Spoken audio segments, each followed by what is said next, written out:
വാങ്ക് അവിടെ നിന്ന് കേൾക്കും മൂപ്പര്. നബി സല്ലല്ലാഹു അലൈഹി വസല്ലം പള്ളിക്ക് നടന്നു പോണത് അവിടെ ഇരുന്നാണ്ട് കാണും. വിലായത്തിന് ദൂരം പ്രശ്നമാവില്ല. മഹബത്താണ് അതിൻ്റെ പ്രധാനപ്പെട്ട അടിസ്ഥാനം എന്നതാണ്. മഹബത്ത് ഉണ്ടെങ്കിൽ തവക്കുൽ ഉണ്ടാവും, അള്ളാഹുവിൽ ഏൽപ്പിക്കും. നമ്മൾ പലപ്പോഴും പക്ഷേ ഞാൻ എന്നെ ഏൽപ്പിച്ചിട്ടൊന്ന് പറയാന്നേ ഉള്ളൂ, സംഗതി മനസ്സുകൊണ്ട്. എന്നാലും കുറേയൊക്കെ ഞാൻ തന്നെ നോക്കിയിട്ട് വേണ്ടേ എന്നുള്ളിടത്താണ് എപ്പോഴും നിൽക്കുക എന്നുള്ളതാണ്. സത്യത്തിൽ അത് പോരാ. നിങ്ങൾ എന്നോട് തോരുന്നോട് ഞങ്ങൾക്ക് ഉത്തരം തരാമെന്ന് അള്ളാഹു തആല പറഞ്ഞിട്ടുള്ളത് തരാൻ വേണ്ടി പറഞ്ഞു തന്നെയാണ്, പറ്റിക്കാൻ പറഞ്ഞതൊന്നുമല്ല. തരാനുള്ളവൻ പറഞ്ഞതാണ്, തരും എന്ന് പറഞ്ഞാൽ തരും, അങ്ങനത്തെ പറഞ്ഞതാണ്, തരാൻ വേണ്ടി പറഞ്ഞിട്ട് തന്നെയാണ്. പിന്നെ എന്തുകൊണ്ട് നമ്മൾ കിട്ടണില്ല എന്ന് ചോദിച്ചാൽ അതിൻ്റെ ഉത്തരം ഞാനെന്നിപ്പോൾ തോരുന്നാൽ കിട്ടൂല, ഇക്കാരം നമുക്ക് തോന്നി എന്നുള്ളതാണ് അതിൻ്റെ കാരണം. ഞാൻ തോരുന്നാൽ എന്തായാലും കിട്ടും എന്ന് തോന്നുകയാണെങ്കിൽ കിട്ടും. അപ്പം അള്ളാഹു സുബ്ഹാനഹു വ തആല നമ്മോട് ദ്വാരക്കാൻ പറഞ്ഞിട്ടുണ്ട്, ഞാൻ തരാമെന്നും പറഞ്ഞിട്ടുണ്ട്. അത് തരാൻ വേണ്ടി പറഞ്ഞത് തന്നെയാണ് എന്ന് നമ്മൾ മനസ്സിലാക്കണം. അങ്ങനെ അള്ളാഹുവിനോടുള്ള ഇഷ്ടം, ശരിക്കും അള്ളാഹുവിനോടുള്ള ഇഷ്ടം വരണമെങ്കിൽ ഓരോ വിഷയത്തിൻ്റെയും യാഥാർത്ഥ്യങ്ങളെ മനസ്സിലാക്കണം എന്നതാണ്. നമ്മൾ ചില കാര്യങ്ങളെ സന്തോഷമായും ചില കാര്യങ്ങളെ സങ്കടമായും കാണും. ചിലതിനെ നിഅമത്തായും ചിലതിനെ നിഖമത്തായിട്ടും കാണും. ഇപ്പൊ വണ്ടി വാങ്ങണത് നിഅമത്തായിട്ടും വണ്ടി തട്ടുന്നത് നിഖമത്ത്, പരീക്ഷണമായിട്ടാണ് നമുക്ക് തോന്നുക.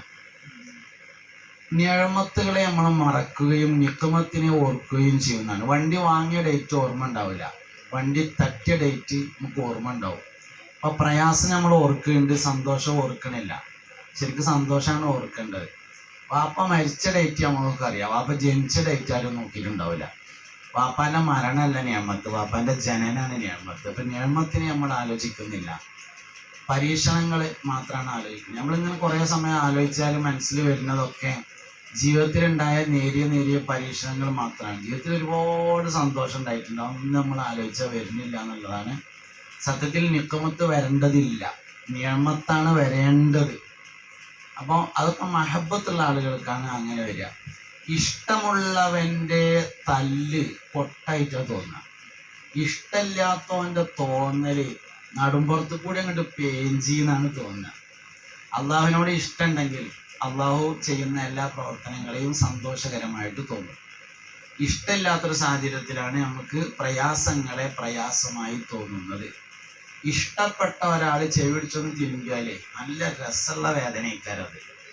ഇഷ്ടമില്ലാത്ത ഒരാൾ ചെയ്യുമ്പോൾ തൊട്ടാൽ തന്നെ നമുക്ക് അടങ്ങാറയിക്കാരം. അപ്പം അതുകൊണ്ട് അള്ളാഹുവിനോട് ഇഷ്ടമുണ്ടെങ്കിൽ അവൻ നമുക്ക് ചെയ്യുന്ന എല്ലാ കാര്യങ്ങളും നമുക്ക് സന്തോഷമുള്ള കാര്യങ്ങളായിട്ട് തോന്നും എന്നതാണ്. അതിൽ നിന്ന് വരുന്നതാണ് തവക്കുൽ എന്ന് പറയുന്നത്. ഔലിയാക്കളുടെ മാസമാണ് റബീഉൽ ആഖിർ മാസം. ഔലിയായിൽ ഒന്നാം സ്ഥാനത്ത് നമ്മൾ സാധാരണയായി പറഞ്ഞു വരുന്ന ആളാണ് ഗൗസുൽ ആദം സുൽത്താൻ മുഹിയുദ്ദീൻ അബ്ദുൽ ഖാദിർ ജീലാനി ഖദ്ദസല്ലാഹു. അങ്ങനെ തന്നെയാണ് പറയേണ്ടത്. സാധാരണയായി പറയുന്നതെന്ന് പറയാൻ കാരണം സഹാബത്തും അമ്പിയാക്കളൊക്കെ ഔലിയാക്കൾ തന്നെയാണെന്ന് പറഞ്ഞു വെച്ചത് കൊണ്ടാണ്. ഔലിയാക്കൾ നിരവധി കാറ്റഗറിയിലാണ്. എല്ലാ കാലത്തും ഒരു വലിയുണ്ടാവും, അതിനാണ് കുത്തുബ് എന്ന് പറയുന്നത്. ഓരോ കാലത്തും ഒരാൾ ഔലിയാക്കൾക്ക് നേതൃത്വം കൊടുക്കുന്ന ഒരാളുണ്ടാവും, അതിന് കുത്തുബ് എന്ന് പറയും. അറിയപ്പെട്ട കുത്തുബുകൾ 4 എണ്ണാണ്, 5 എണ്ണാണ്, 6 എണ്ണാണ്, 3 അഭിപ്രായങ്ങളുണ്ട്. 4 എന്ന് പറഞ്ഞാൽ ഗൗസുൽ ആദം ഷെയ്ഖ് റിഫായി റളിയല്ലാഹു അൻഹു, അഹ്മദ് അൽ ബദവി, ഇബ്രാഹിം അദ്ദസൂഖി. 5-മത്തത് ബഹുമാനപ്പെട്ട അബുൽ ഹസൻ അലി ഷാദുലി റളിയല്ലാഹു അൻഹു. 6-മത്തേലേക്ക് കിടക്കുമ്പോൾ ബഹുമാനപ്പെട്ട ബഹാഉദ്ദീൻ നഖ്ശബന്ദി റളിയല്ലാഹു അൻഹു. ഇങ്ങനെ അറിയപ്പെട്ട കുത്തുബുകൾ. എല്ലാ കാലത്തും കുത്തുബുണ്ട്. കുത്തുബുസ്സമാൻ മൗലദ്ദവീല, മമ്പുറം സയ്യിദ് അലവി തങ്ങൾ. ഇങ്ങനെ എല്ലാ കാലത്തും ഇന്നും ഉണ്ടാവും ഒരു കുത്തുബ്. കുത്തുബിലേക്ക് എത്തുന്ന സ്വലാത്താണ് ഇബ്രാഹിമിയ സ്വലാത്ത് എന്ന് പറഞ്ഞത്. അവസാനത്തെ തഹിയ്യാത്തിലുള്ള അല്ലാഹുമ്മ സ്വല്ലി അലാ സയ്യിദിനാ മുഹമ്മദിൻ വഅലാ ആലി സയ്യിദിനാ മുഹമ്മദിൻ കമാ സ്വല്ലൈത അലാ ഇബ്രാഹിമ വഅലാ ആലി ഇബ്രാഹിം വബാരിക് അലാ സയ്യിദിനാ മുഹമ്മദിൻ വഅലാ ആലി മുഹമ്മദിൻ കമാ ബാറക്ത അലാ ഇബ്രാഹിമ വഅലാ ആലി ഇബ്രാഹിം. ആലു ഇബ്രാഹിം എന്ന് പറയുന്നതുകൊണ്ട് ഉദ്ദേശിച്ചിട്ടുള്ളത് ലോകത്ത് ജീവിച്ചുകൊണ്ടിരിക്കുന്ന സ്വാലിഹീങ്ങളെയാണ്. നമ്മളെ തൊട്ടടുത്തൊക്കെ ഉണ്ടാവുക ഔലിയാക്കൾ, അവരിലേക്ക് എത്തിച്ചേരുന്ന സ്വലാത്താണ് ഇബ്രാഹിമിയ സ്വലാത്ത് എന്നൊരു പ്രത്യേകത ഇബ്രാഹിമിയ സ്വലാത്തിനുണ്ട്. പിന്നെ മുത്തുനബി സല്ലല്ലാഹു അലൈഹി വസല്ലം ശറഫാക്കപ്പെട്ട നാവ് കൊണ്ട് ചൊല്ലിയിട്ടുള്ള സ്വലാത്തുമാണ് ഇബ്രാഹിമിയ സ്വലാത്ത് എന്ന് പറഞ്ഞത്. ഇങ്ങനെ എല്ലാ സ്വലാത്തുകളും പ്രധാനപ്പെട്ട തന്നെയാണ്. അപ്പോൾ നമുക്കിങ്ങനെ കണക്ഷൻ വളരെ പ്രധാനപ്പെട്ടതാണ്. പ്രധാനപ്പെട്ട ആളുകളോട് നമുക്ക് കണക്ഷൻ കിട്ടാൻ എല്ലാ കണക്ഷനും വിതരണം ചെയ്യുന്നത് മദീനയിൽ നിന്നാണ്. അൽ കഹ്ഫ് സൂറത്തിൽ അത് പറഞ്ഞിട്ടുണ്ട്, വലൻ തജിദ ലഹു വലിയൻ മുർഷിദ. ഒരാൾ അള്ളാഹു കേടുവരുത്താൻ ഉദ്ദേശിച്ചാൽ വലം തജിദ, നബിയെ നിങ്ങൾക്ക് കിട്ടൂല, ലഹു അവന് വേണ്ടി, വലിയൻ മുർഷിദൻ ഒരു സന്മാർഗം കാണിക്കുന്ന വലിയനെ ലഭിക്കൂല, അവന് വേണ്ടി നിങ്ങൾക്ക് വലിയനെ ലഭിക്കൂല എന്ന് പറഞ്ഞാൽ മദീനത്തു നിന്നാണ് നമുക്ക് ആവശ്യമായ ഔലിയാക്കളെയും കുത്തുബുകളെയും നമുക്ക് പിന്തുടരാനുള്ള ആളുകളെയൊക്കെ തരുന്നത് എന്നർത്ഥം. അപ്പം അത് മുസ്തഫ നബി സല്ലല്ലാഹു അലൈഹി വസല്ലമയോട് നമുക്ക് എത്ര കണ്ട് ബന്ധമുണ്ട്, അതിനനുസരിച്ചാണ് അതിൻ്റെ കിട്ടലുണ്ടാകുക.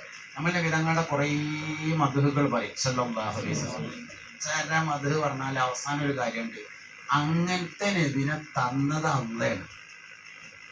ഇതൊരു അവസാനം എൻ്റെയാണത്. അപ്പോൾ നബി സല്ലല്ലാഹു അലൈഹി വസല്ലമയെ എത്ര മദ്ഹ് ചെയ്യണതിന് ഒരു കുഴപ്പമില്ല, അള്ളി റസൂൽ ഒന്നാന്ന് പറയാൻ ഞാൻ മതി എന്നുള്ളതാണ്. നമ്മൾ അങ്ങനെ നബീനെ ഇങ്ങനെ മദ്ഹ് ചെയ്തിട്ട് സല്ലല്ലാഹു അലൈഹി വസല്ലം അവസാനം നമ്മൾ എത്തേണ്ടത് അങ്ങനത്തെ നബീനെ നമുക്ക് തന്നത്. അള്ളാഹു തആല ശരിക്കും നമുക്കൊന്നും തന്നിട്ടില്ലല്ലോ. നിസ്കാരം നമുക്ക് തന്നതല്ലല്ലോ, നബി തങ്ങൾക്ക് കൊടുത്തിട്ട് നബി നമുക്ക് തന്ന സല്ലല്ലാഹു അലൈഹി വസല്ലം. നോമ്പ് അള്ളാഹു നമുക്ക് തന്നതല്ല, നോമ്പ് അള്ളാഹു നബി തങ്ങൾക്ക് കൊടുത്തിട്ട് നബി തങ്ങൾ നമുക്ക് തന്നതാണ്. ഞമ്മക്ക് അള്ളാഹു തന്നത് മുത്തുനബിനെയാണ് സല്ലല്ലാഹു അലൈഹി വസല്ലം. അപ്പൊ അത് ആ അർത്ഥത്തിൽ സ്വീകരിക്കാൻ തയ്യാറായാൽ ബാക്കിയുള്ള ഔലിയാക്കൾ, സ്വാലിഹീങ്ങൾ, സജ്ജനങ്ങൾ എല്ലാവരും നമ്മളിലേക്ക് നമ്മൾ അറിയാതെ തന്നെ അടുത്തു വരുന്ന ഒരു സാഹചര്യം ഉണ്ടായിത്തീരും എന്നതാണ്. ബാക്കിയുള്ളതിനൊന്നും പരിശ്രമിക്കാതെ തന്നെ കിട്ടും. പരിശ്രമിക്കേണ്ടത് പുന്നാര നബിനെ കിട്ടാൻ വേണ്ടിയിട്ടാണ് സല്ലല്ലാഹു അലൈഹി വസല്ലം. അപ്പൊ റബീഉൽ ആഖിർ ഔലിയാക്കളുടെ മാസമാണ്. ധാരാളം പ്രമുഖരായ ആളുകൾ വഫാത്തായിട്ടുള്ള മാസമാണ്.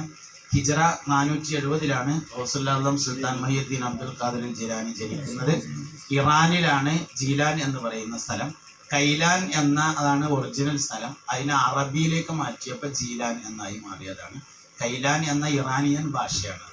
അതിനെ അറബിയിലേക്ക് മാറ്റിയപ്പോൾ ജീലാൻ, കൈലാൻ എന്നത് അറബിയിൽ മാറ്റിയപ്പോൾ ജീലാൻ എന്നാണ് എഴുതുക. അങ്ങനെയാണ് ജീലാനായിട്ട് അത് മാറിയത്. ഹിജ്റ 561 റസൂലുള്ളാഹി വഫാത്താകുന്നത്. 91 വയസ്സിലാണ്. ജീവിതത്തിൽ ഒരുപാട് സംഭവങ്ങൾ ചെയ്തിട്ടുള്ള ആളാണ്.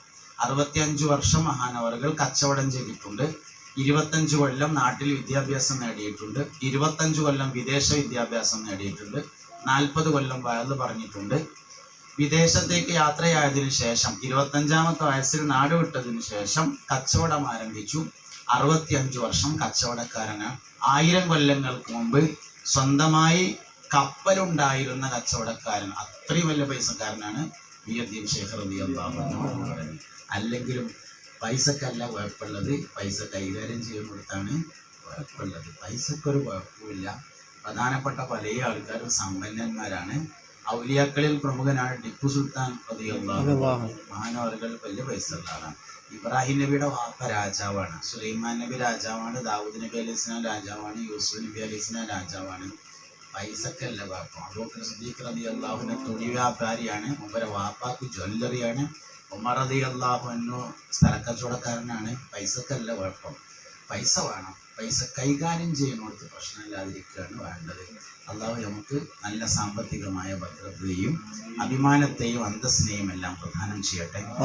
ഞാനും ദ്വാരന്നിട്ട് പോകുന്നിട്ട് നിങ്ങൾ ഇത്തരം കാര്യങ്ങളൊക്കെ ശരിയായിട്ട് അവസാനത്തെ ദ്വാരം ഇന്ത്യയും കൊടുത്ത് അൽ ഫാത്തിഹ.